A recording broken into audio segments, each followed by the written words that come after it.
this is an incredibly interesting dilemma for the Montreal Canadiens here with Monsieur Phillip Danault, because to me, he's one of the top players on the Habs. Okay, look, he's not a premier offensive force, but he does so many things right all over the ice, and he's such an important part not only of the team on the ice, but apparently he's a great locker room guy, a great leader, and everybody gets along with him in the room. But he's a UFA after this season, and have you guys heard this crazy rumor? It's just a rumor as of right now, but it does have some credibility that in the offseason, he rejected a huge contract from the Montreal Canadiens. Like off the top of my head, I'm not sure the exact numbers, but I'm definitely sure that it was in the ballpark of like 5 or 6 years at $5 or $6 million for Phillip Danault, which is huge for a guy like that. It's really a big number and big term there. So clearly the Habs were ready to commit, according to this rumor. But here's the thing,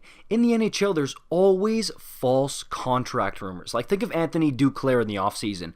There was a rumor that the Ottawa Senators had put a 3-year deal on the table for him, and I think Pierre Dorion alluded to it in a press conference. And then Duclair came out and said, hey, I'm not an idiot. Of course I would have taken a 3-year deal. And I believe him, because he ended up taking like a $1 million deal for 1 year in the Florida Panthers organization. So, I mean, I don't know if I believe Dorion there. But with Danault, I find it really hard to believe that he would turn down such a big, long deal with one of his hometown team. I think he's from Quebec City or something like that. So, I mean, all over Quebec, they're crazy about the Habs, right? So, I find it incredibly hard to believe. And okay, maybe if the team was bad, I guess I would understand.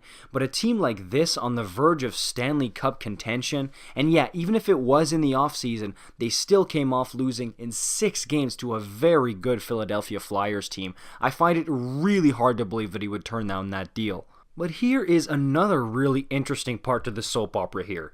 The depth chart, okay? Because you've got Nick Suzuki, he's all world. You've got Kotkaniemi developing. You've got Jake Evans also. He has turned, oh dude, this guy's a stud on the 4th line for the Habs here.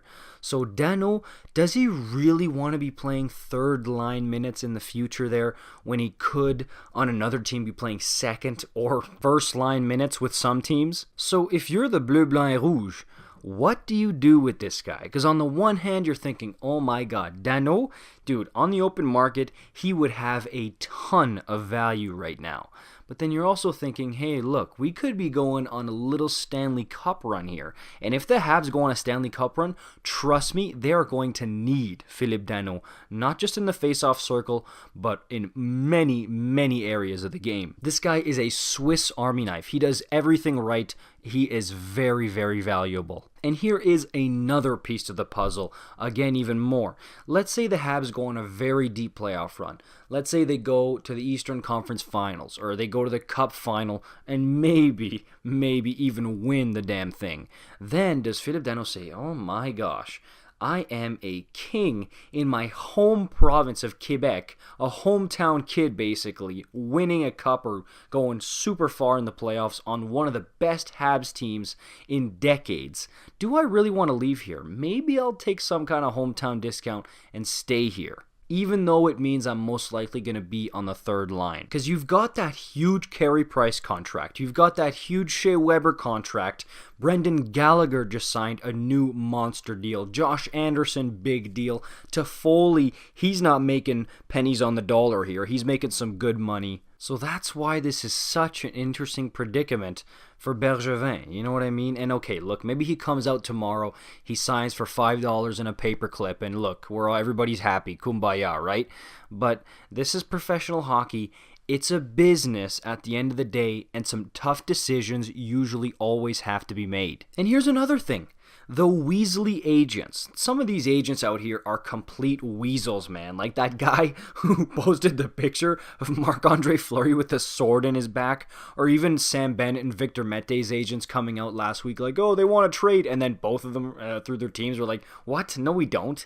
You know what I mean? Like the agents can be weasels sometimes. So, I mean, I hope this doesn't happen. But you never know with these agents. They could come out on Twitter and stir some drama that didn't need to be stirred at all. And it costs causes a rift or something in the room, which, I mean, I hope that doesn't happen. So that's why this is a very delicate situation for the Habs, Danault, and Bergevin. Yeah, guys, that's going to do it for me on this one. I just wanted to talk about this a little bit. Habs fans, I know there's a lot of you guys following this channel.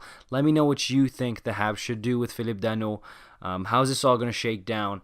And yeah, let me know if you're new here, hockey content every single day. Like and subscribe. See you in the next one.